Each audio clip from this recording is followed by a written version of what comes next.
duty, middle-aged American, living in New Jersey near the Lincoln Tunnel. If you were to visit my website, you would type howdy doody into Google. You'll find the correct spelling of the famous puppet. You then combine Tom Duty in a Google search from my site. This is Resign Now. I made a personal commitment to do this for an hour a week through the winter time.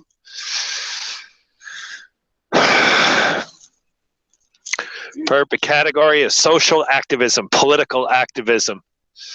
I am charted to, say, personal charter. I am charted to establish a program where people can come and call for someone's resignation.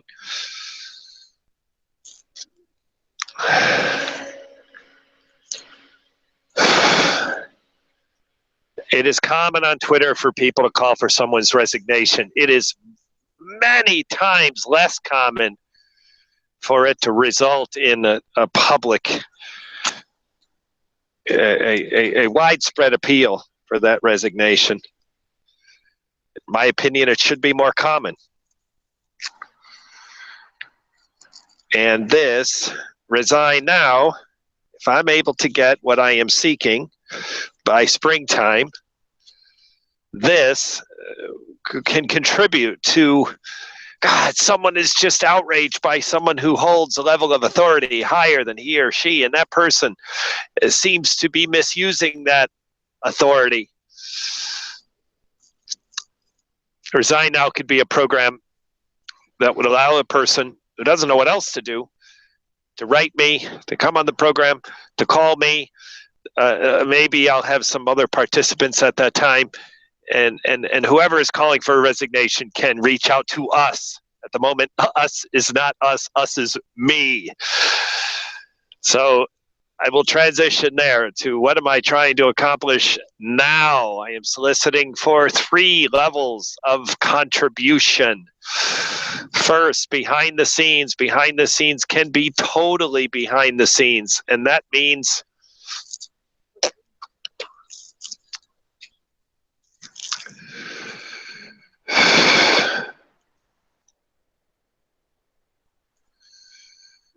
anonymous, and even anonymous to me. I could have someone hiding behind a Google profile, and that profile could have some pseudonym, and that person could contribute. I'm looking for someone who can just help me with the tech. Like right now, I got to look at this phone to make sure I got this thing on my phone that says live, and it also gives me these green dots when I talk, indicating I'm live.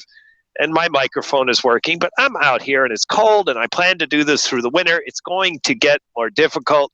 It would be great if I could stick this in a pocket, boom, and someone could alert me if it failed. Right now I got to monitor myself.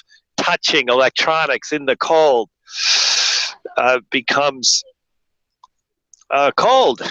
Electronics, first of all, they don't do very well in the cold. Don't know if my equipment, typical home equipment, an ordinary cell phone, I don't know if it'll.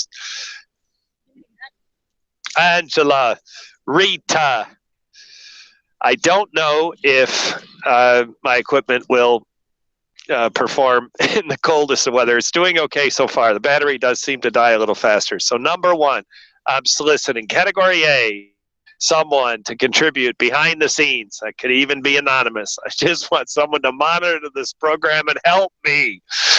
I can produce this as a one-man show, but it's not best. Some assistance would be greatly appreciated. Contribution number 2 is someone to share the stage with me. I'm going to stop using that phrase because I don't mean physically here with me. I just mean to someone to contribute in voice. I'm very interested in having this program last an hour.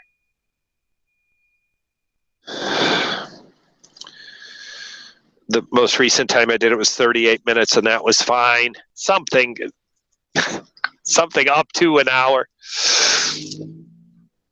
the idea is that when I go live, it notifies a couple of places that I'm live. Someone catches it and clicks. It's only 15 minutes. Then I'm finished. By the time maybe I get my first. So having a bigger program, longer program, creates a bigger target, makes it more likely for someone to catch me live. So at the moment, it's a one-man show. If I'm not talking, nobody's talking. And that's a problem, because if someone clicks on it, it's silent. They think it's silent. It's over. It's abandoned. These live streams can be abandoned. I could right now just click off and it would just, someone would click on it, would say live, and doesn't appear to be doing anything. It's just a webcam. Nobody's talking. There is something happening, but it's not planned. It's not, there's no thought into it. So if I could have a second voice who would talk when I'm not talking. One of my strategies to keep warm this winter is to jump rope. And I can't really jump rope holding this thing. If someone else, I can't really talk while I'm jumping rope. Maybe I can. And so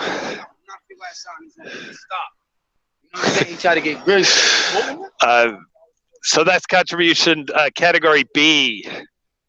You know what? I'm just going to test something. Category C, the third person is someone to call for the resignation of someone. And I'm going to do a quick test here. I'm going to let my phone go. Testing. Testing. I got to keep my phone active. Testing.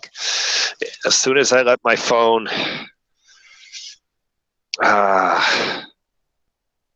how about that? Testing. Nope. I got to keep that window open. Testing. Damn. So this is a problem. As soon as I put it in my pocket, I think, well, maybe it's going to be a problem.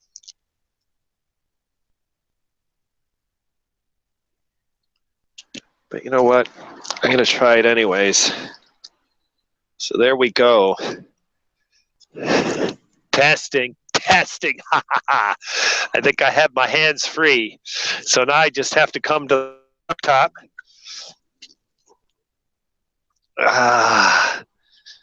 And check every now and then. So again, I'm soliciting contribution. Oh, this makes it so much better just to be able to move my hands. So again, I will repeat. Basically, that's what I do for an hour. I repeat the same three things over and over and over again. And if I kind of draw them out a little bit, the time passes. Each cycle through is stretched out. And before you know it, I got 30 minutes, 40 minutes. And that's what I'm trying to do, is get up to something that looks like an hour.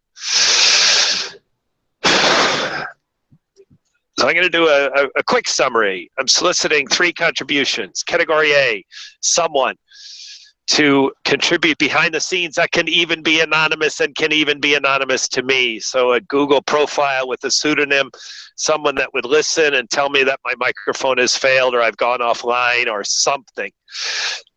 Testing. This is awesome. So category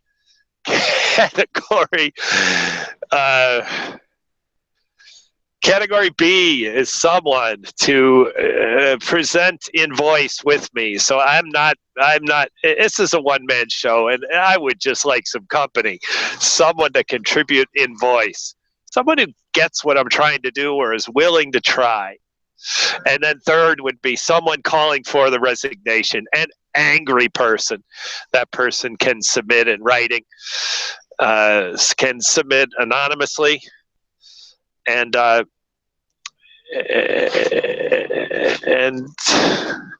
hope it's not just an anonymous batch and a dump, that I'd be able to have that person.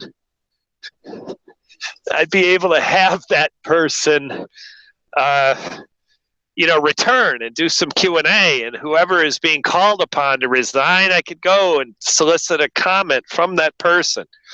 But anyways, a person calling for the resignation can be anonymous. So basically, the only one that can't be anonymous is me, and the person who would contribute in voice. The person's voice is identifying. I don't know. Maybe that person could be anonymous. But whatever the case, that's what I'm trying to do. I've made a personal commitment, 1 hour a week through the winter time, and I think I'm going to be able to handle it. I need better gloves. I need better socks. I got socks on order. Gloves, I gotta do something about. But now I don't have to hold my equipment. Listeners, special note before I do my cycle of 3 again.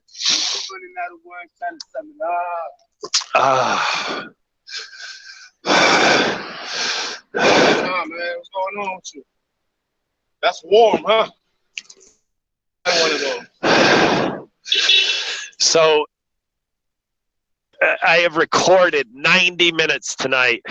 New York Times published November 2016. How to hide $400 million. How to hide $400 million. It's just an absolutely brilliant piece of investigative journalism by the New York Times. I've forgotten the writer's name, but that person is credited in my videos. The videos are not uploaded yet. I've done the recording. I haven't converted them to video. I'll do that tonight. And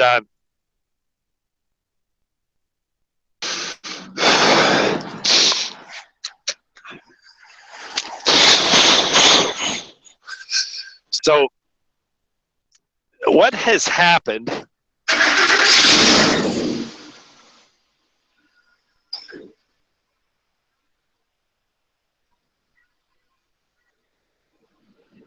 this car just remote started.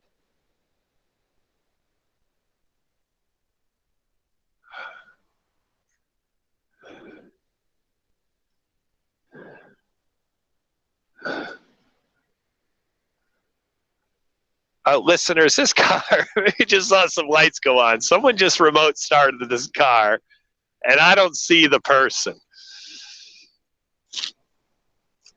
So anyways, this story, listeners, it plays to such a tiny audience. It's amazing the New York Times even publishes it. It's absolutely awesome. Talks about this man. We talk about the upper 1%. Well, this... in order to get into this crowd, you just absolutely can't pay taxes as you're expected to. I mean, Donald Trump has allegedly not paid taxes for a decade. This man, who is subject of the story, now he got investigated and it got exposed through a highly competent attorney and his soon-to-be ex-wife. It's an incredible story. And the part I'd like to pull from that story and bring into this program is I'm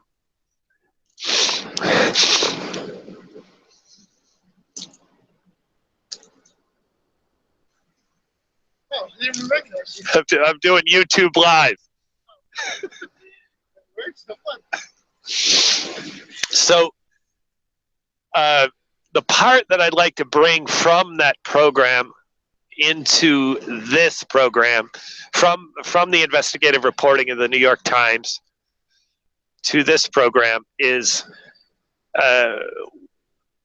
in the final paragraphs of this story is investigative report, is how the whole network that exists to help rich people look not rich was beginning to be exposed by this highly competent, effective divorce attorney.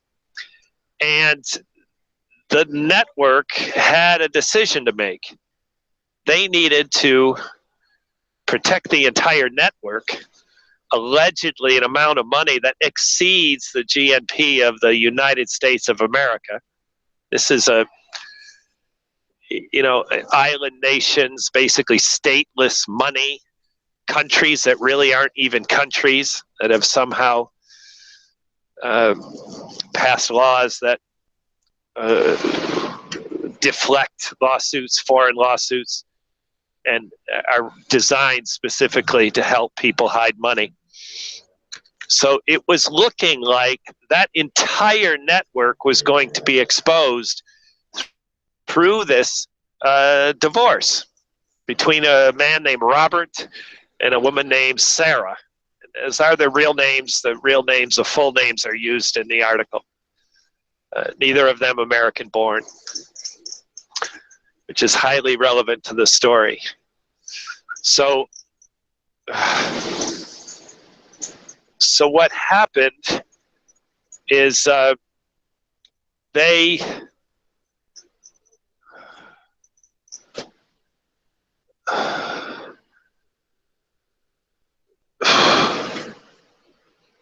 we're in the process of exposing the entire network that hides this money. And the network that has been built over years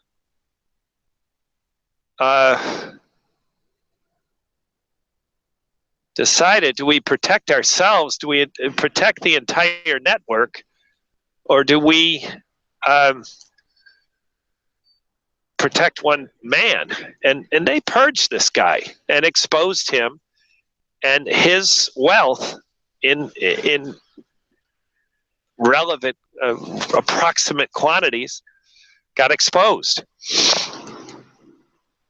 My point in the tie to this program is the fragility of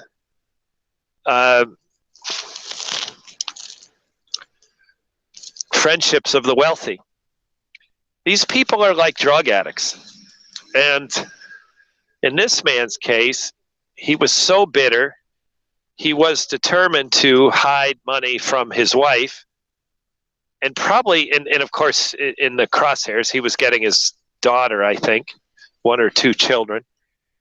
And he also had great interest in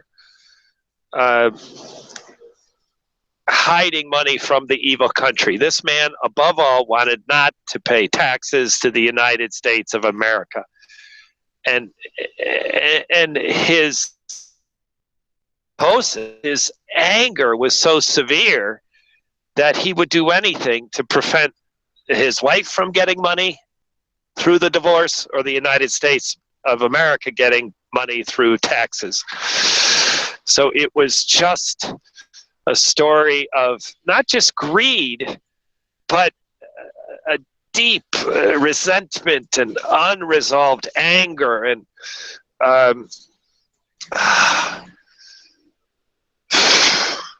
so this is my point, and why it ties to this program is the friendships or relationships among drug addicts are fragile. I got a guy in my YouTube channel named Jeff, and he was part of a thing called the Bucks County Pill Ring. And this man once talked to me about friendship and loyalty.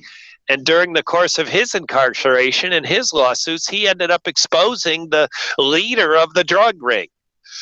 So drug addicts are not great at being friends because they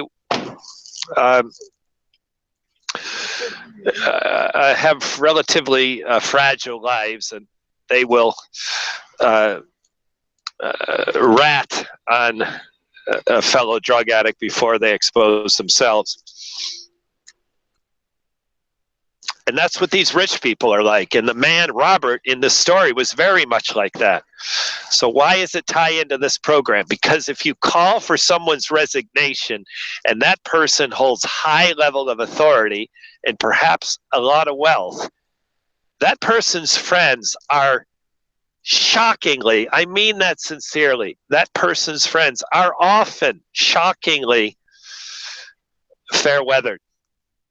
And as soon as the idea is, as soon as a person gets called upon to resign, boom, everyone steps away. Now, that doesn't happen as often at lower levels. The unions, of course, the union brotherhood, they allegedly defend one another to the end, even when they shouldn't. It is a great example of that. There are cops that are being defended by their fellow cops that simply should be, and the cop that shot Walter Scott is one of them. So, back to this program. I am made a personal commitment to myself to do this 1 hour a week through the winter time. And I just had a huge breakthrough right in this program where I am comfortable that I'm recording, my mic is working, and I don't have to hold on to that phone. It makes a huge difference. It's in my pocket. I'm wired. I'm hands-free. And trying to stay warm in the cold, it makes a big difference. So anyways, I have made a personal commitment to have this program 1 hour a week through the winter time. If I can make it through the winter time, if people see me out here freezing my ass off, maybe in the cold, maybe a little bit of rain under an umbrella, maybe in the snow, they'll realize, hey, this guy's serious. You know, he says he's going to do it 1 hour a week through the wintertime. It's January 15th. I kind of believe him. So maybe someone will say, hey, I'll tune in next week. So I think this is my third, and I've yet to get any comments or any overt things that someone says they're listening. Now, I do have a relatively encouraging data that says I'm getting listeners, and the few listeners that I'm getting are tuning in for a remarkably long period of time. So made a personal commitment 1 hour a week through the winter. And the idea is an hour creates a reasonably target. So if someone is kind of decides by listening to one of these programs, hey, I think if it's convenient, I'll get into the next one.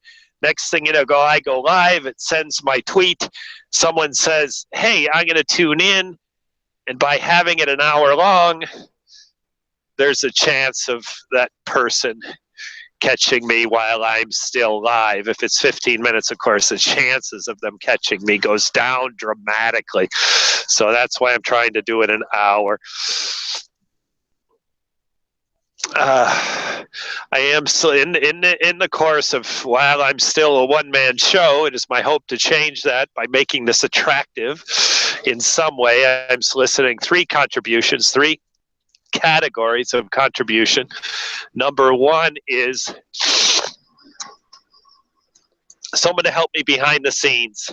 And now that I've made this technical discovery that I can monitor my microphone from the laptop, is holding out. You know, these checks that I'm doing, if I had someone checking them for me, I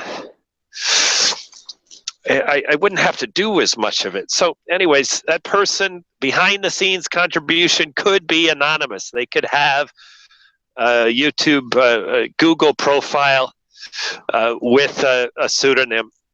No problem. You would be able to do what I just monitor my tech. Let me know that the stuff is working. Maybe tweet a few things. The second is someone to Hola Hector, someone to invoice. So the idea is I keep talking for the entire hour, which is not terribly difficult for me. But I'd like a break, someone to talk when I'm not talking. If anyone tunes in during the live stream, I'd like him or her to hear a voice. Right now, it's got to be mine.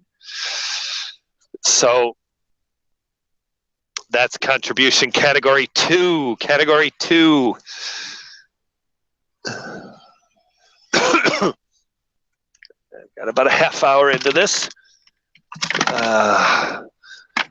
See, like right now with this new system, with my phone in my pocket, my battery could die, and I might get a low battery alert, and I might not.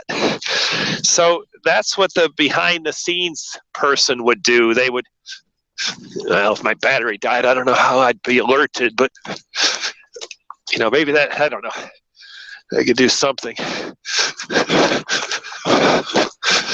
All right, this is absolutely awesome to have hands-free. This is my third program, I think, and the first time I've had my hands-free. It's absolutely great.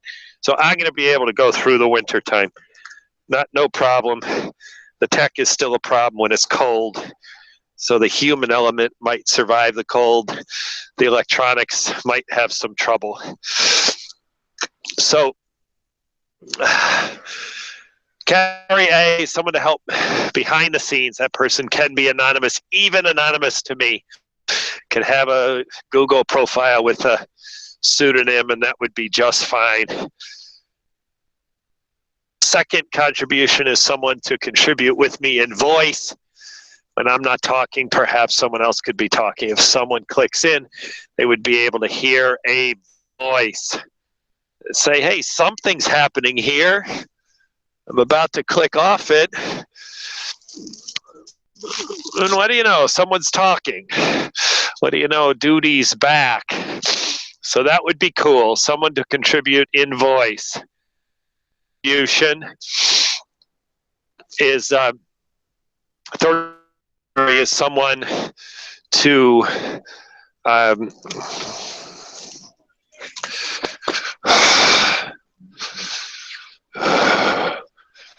the purpose of this program is that someone gets, so we contribute to a widespread call for resignation.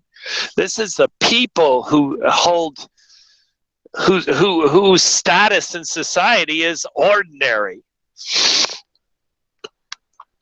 Calling for a resignation of someone who holds a position of authority that is at higher levels. The political elite, people who hold public offices.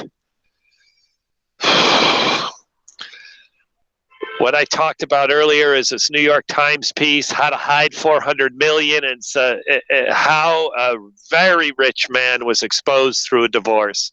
His name is Robert. Her name is Sarah. That is their first name. That is their real names in the article. They're named in first and last name.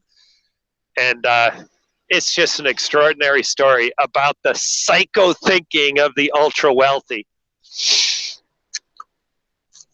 Listeners, if you think you know people that have a lot of money, and when the political, and Bernie Sanders says the top 1%, blah, blah, blah, and you think you know who he's talking about, you might. But you know what? You don't. You think the top 1%, most people think the top 1% is just the people that have a lot more money than they have. But until listeners, if you to read the profile of Robert in the story, exposed through his divorce, this is the top 1%. And this guy's not normal. And I'm sure there is one account where he had a video deposition at the hands of the court in Toronto, Canada. And he was described personally, a very unassuming man with a criminal way about him.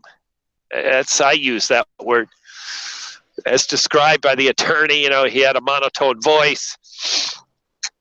I mean, it was a staged event. It was a lot of pressure. He had a lot to lose, so he was very guarded. This is a man that is not just successful and has a lot of money. This is an angry man. This is a man who's suffering from some relatively severe problems, dealing with this obsessive need to keep money away from his wife, obsessive need to keep money, taxes away from the United States of America. That's the he's screaming about. And those people don't hold public office. You can't call for those people to resign because they don't have any public office. Ding, ding, ding. Yes, they do. Donald Trump just nominated some to his cabinet. And those people, if they're the ultra wealthy and they're anything that simulates the type of personality that exposed in Robert in How to Hide 400 Million, published in the New York Times, November 2016, if those people that Donald Trump has named are anything like Robert, they're going to be a problem because they want to not be public about anything. We watch Donald Trump go to all extent and excuses to not disclose his tax return. Now, Donald's an anomaly because he loves attention. He wants to be rich and be a celebrity, but most of these ultra wealthy aren't like Donald Trump. They want to stay away from the public. So who these ultra wealthy are, that the press alleges these nominees to Trump's cabinet are ultra wealthy, the idea that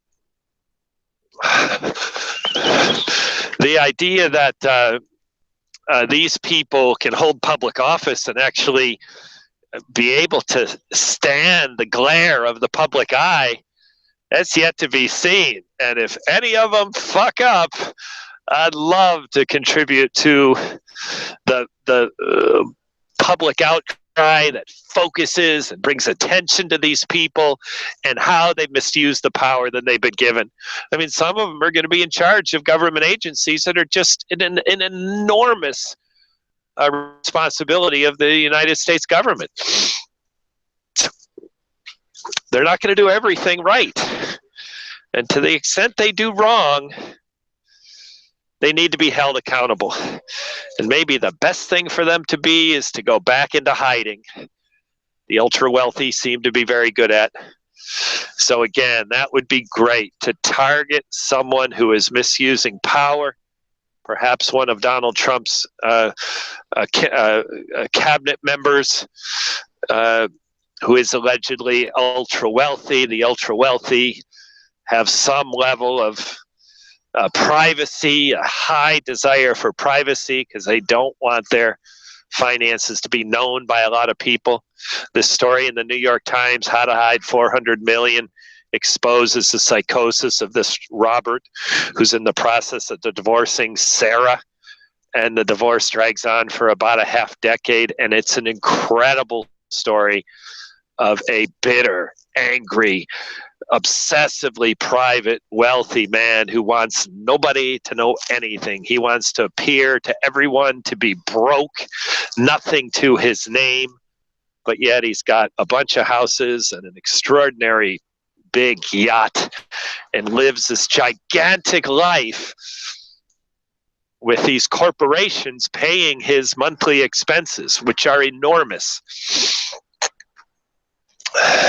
So that's the kind of person that if you want to hold your cards close to your chest, you want to do what Donald Trump has done and not expose your tax returns. Donald got away with it.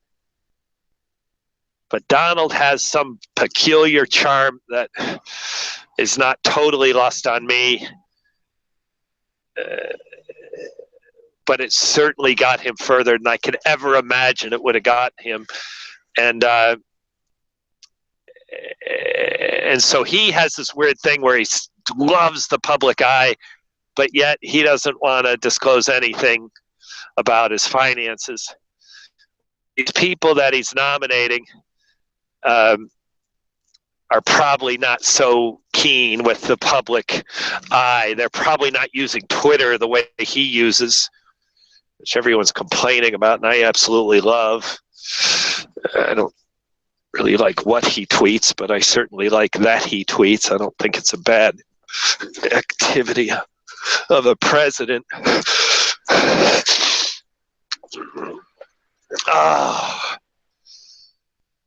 So back to this program. The idea is, and I keep going into this idea of the ultra wealthy because I just read How to Hide 400 Million, published New York Times, November 2016.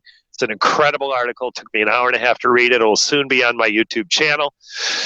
And it talks about a number of things about these ultra wealthy. and couldn't be happier to see one of them. I'd like to see them be successful and be able to run the agencies that they're being nominated to run, and never have good reason to call for their resignation. It's not going to happen. Someone's going to be pissed off about what they do, and when they do, they just don't have the kind of personality. The ultra wealthy is just at odds with the public eye. Again, Donald Trump is an anomaly, but most of them want to remain remarkably private. They don't want everyone to know where their money is.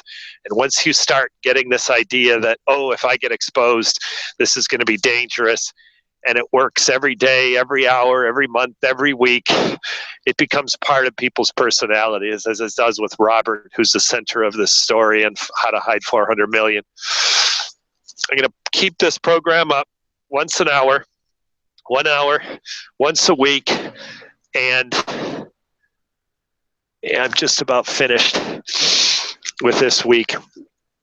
And I can't believe I just figured out how to, on this program, I figured out how to not get so paranoid that I had to watch every minute to see that my microphone was working and that I was live, that I can actually check it on the laptop. So now my hands are free and I'm much more comfortable, much warmer. Jumped rope, and it's just awesome. For an hour a week through the winter time. And the idea is to create an hour once a week where the subject can be resign now. Someone who has good reason to call for the resignation of someone else. By the person's estimation, the person in power, the political, the corporate elite has misused the power he or she has been trusted with. And I would like to see a person who doesn't quite know how to get started to feel invited to this program as a way to say, I want to be heard, and I'm going to choose this resign now on Tom Duty's YouTube channel to get going. So it's not just me freezing my ass off all winter. It will be, I'm soliciting 3 contributions. One is someone behind the scenes that can be truly behind the scenes, doesn't have to appear in voice, and that person can be anonymous. Again, a pseudonym, file, monitor my tech, alert me if there's some problem. Maybe send some tweets and promotion. Again, category A, someone behind the scenes. Category B is someone that contributes in voice with me.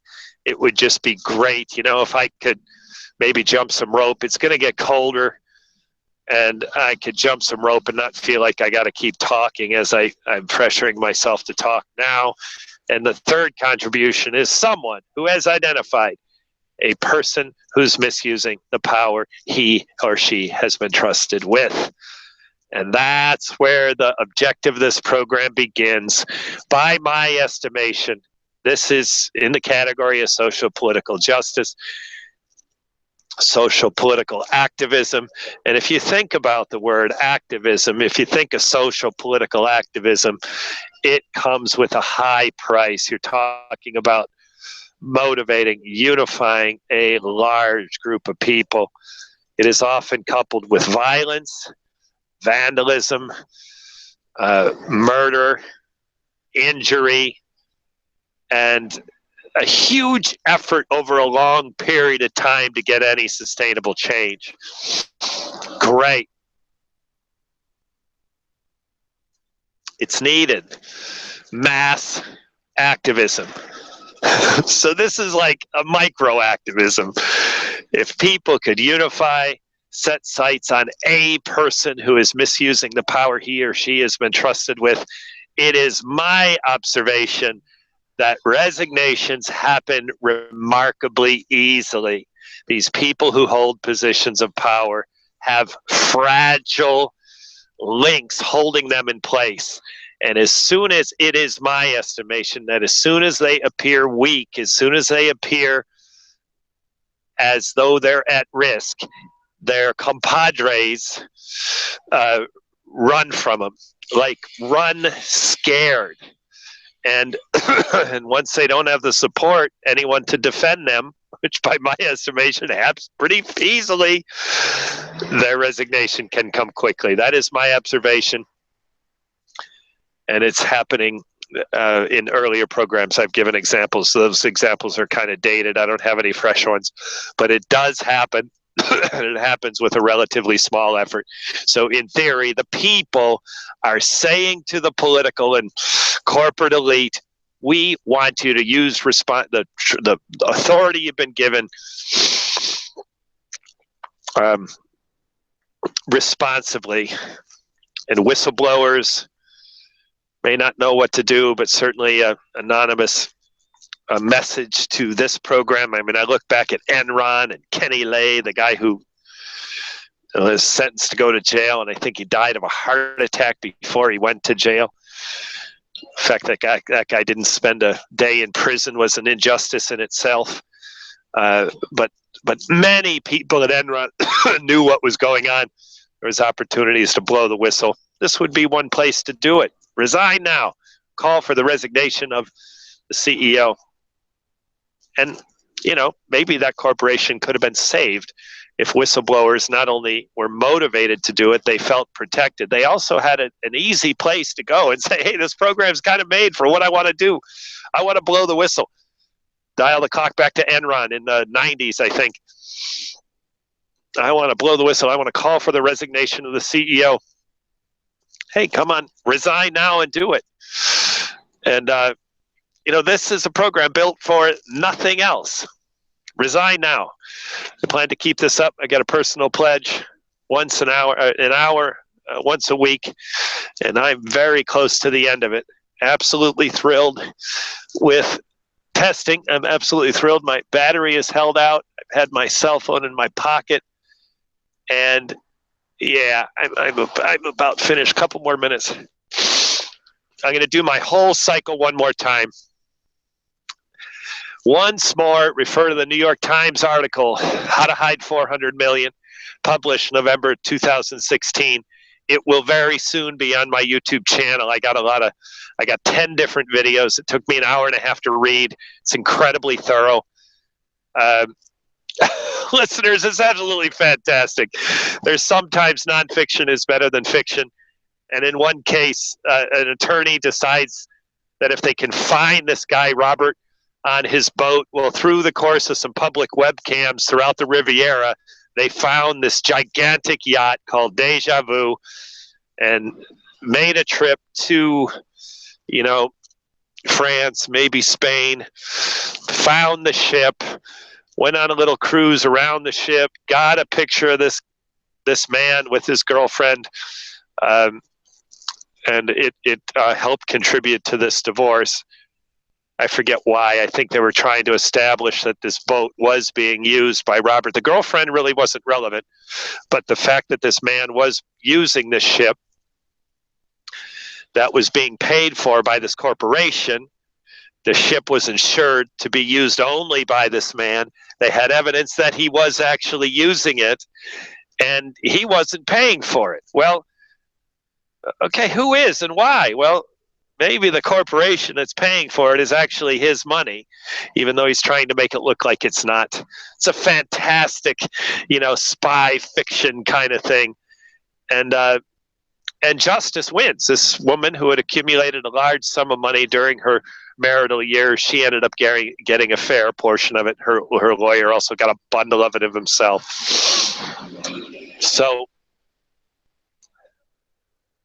So that is in New York Times, November 2016, How to Hide $400 Million. It also talks about the fragility of the ultra wealthy. Listeners, if you listen to Bernie Sanders scream about the top 1%, and you think you know who's in the top 1%, until you read this article,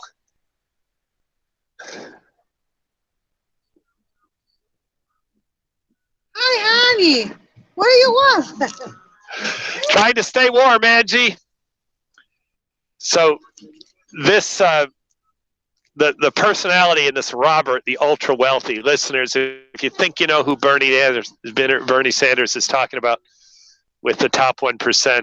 I just, maybe you do, but please read or listen to this article, New York Times, How to Hide 400 Million, and then ask yourself a question. Did I really know? Did I really think I knew who I was talking about? Because this is not people who are earning money and paying taxes and have this public life, and they're not doing anything shady, then they simply aren't in the top 1%. That's my assessment of reading this story, because to really get up into the highest levels of wealth, you just can't be paying taxes. The amount of money that goes in taxes, the amount of money that gets lost in divorce. I mean, this man had masqueraded as someone who was relatively broke, and meanwhile he was worth 400 million. So it's an incredible story, and it comes into this program because it highlights the fragility of the ultra wealthy. And Donald Trump has just nominated some ultra wealthy into his cabinet. So now you get this ultra wealthy that have this paranoid way about them. And I believe it's widespread among the ultra wealthy. And now they're taking positions of public office. There's a fundamental problem. And if they misuse their power, I would love to use on this program a call for their resignation. I will say I'm trying to establish this program through a pledge to do this once in an hour, once a week for a year, through the winter time. And